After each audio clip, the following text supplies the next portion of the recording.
Revising. It refers to a modifying message to make improvements.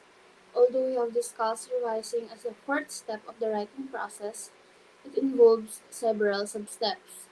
Revised first for content, then for style, and finally for correctness. Revising, ito yung process ng pagbabago para mapaganda natin yung nilalaman or content ng draft natin. Dito, ino-organize yung nilalaman ng content which is nagdadagdag, nagbabawas, or nagbabago tayo ng words or informations. Mas maganda kung nagbibigay tayo ng oras for revising. Kasi kung magre-revise tayo agad-agad, pwedeng hindi natin ma-spot yung mga errors.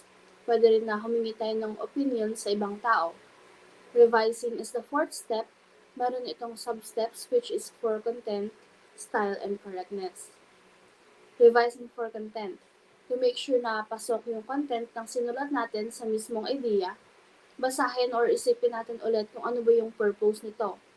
Then we have these questions to ask to ourselves for our draft.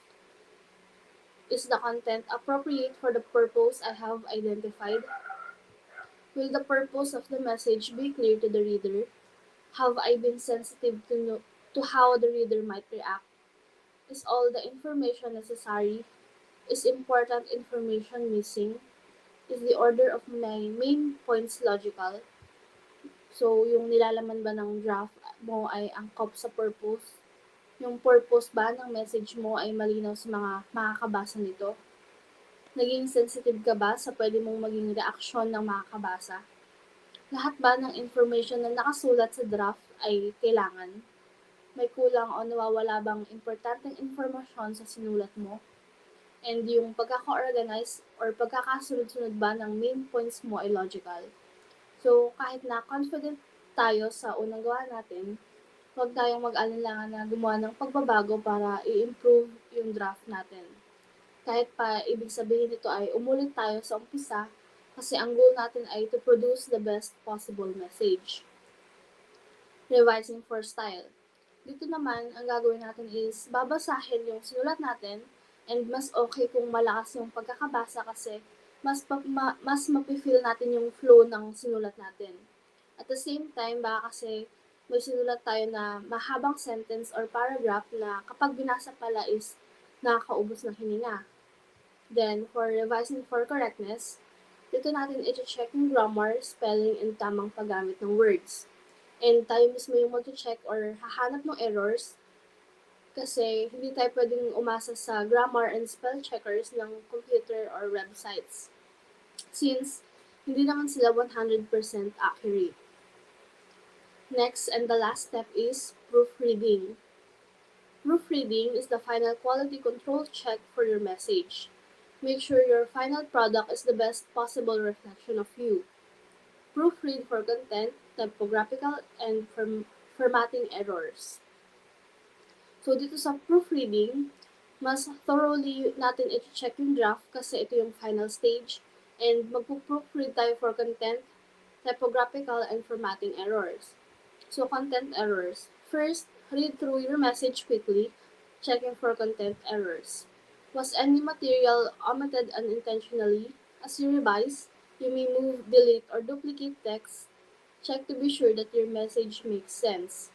So, sa content errors, baka kasi sa pag-revise natin may nabura or nadoble tayong words, phrases, baka may hindi sinasadyang natanggal. Then, typographical errors. Sa paghahanap naman ng typographical errors, ito yung mga pwede nating hanapin or makita. Misused words that spell checkers won't flag, for example, is, I took the data from last month's report. So, dito, makikita natin yung maling paggamit ng word na form, which is dapat ay from. Pero, hindi siya imamali ng spell checkers kasi tama naman yung spelling. Repeated or omitted words such as articles, the, a, an. Proper names and numbers.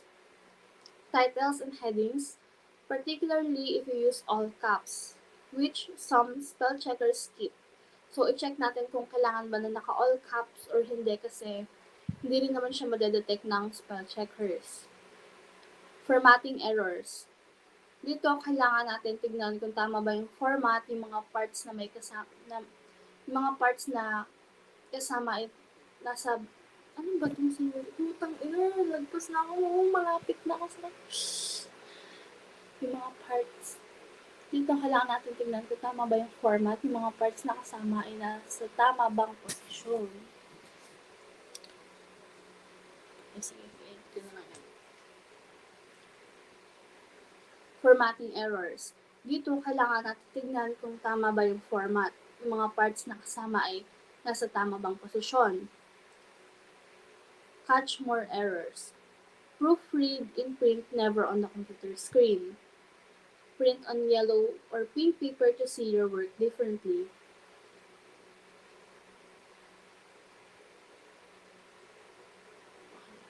Ulit. Formatting errors. Dito, kailangan natin tignan kung tama ba yung format and yung mga parts na kasama ay nasa tama bang posisyon. Catch more errors. Proofread in print, never on the computer screen. Print on yellow or pink paper to see your work differently. Wait a few hours or overnight after your last revision before you start proofreading. Use a ruler to guide and slow down your eyes as you proofread. Read backwards one sentence at a time. And mas okay din kung mag-proofread tayo ulit after gumawa ng changes. So, checklist for the writing process. For the step 1, audience analysis. So, sino ba yung pangunahin mong mambabasa? Anong relasyon mo sa kanya? Ano sa tingin mo yung magiging reaction niya sa gawa mo? And ano ba yung unique about sa audience na yun? Second step is planning. Ano ba yung specific purpose o mensahe ng sinusulat mo? Ano ba yung gusto mong maging response ng mambabasa? Alamin mo kung ano yung mga impormasyon ang dapat mong isama according to your purpose and audience, and use direct or indirect approach. Depende sa kung ano bang expected na reaction ng audience mo. So, direct approach, for positive or neutral reaction, so mauna dito yung major idea, then followed by supporting details. Indirect approach, negative reaction, reasons first, then followed by major idea. Third step is drafting. So, maglaan ka ng oras sa paggawa. And hayaan mo lang na mag-flow yung ideas na nang hindi mo iniisip yung style, correctness, or format. Isulat mo yung pinakamadaling part. And as soon as masulat mo yung first draft mo, bigyan mo ng time gap or space bago ka mag-revise. Fourth step is revising. Check mo yung mga hindi naman kailangan na informations, yung mga kulang at yung mga pagkakaayos ng detalye. Basahin mo ng malakas yung ginagawa mo and check for grammar, punctuation, and word usage. Last, proofreading. Look for content, typographical errors, and formats.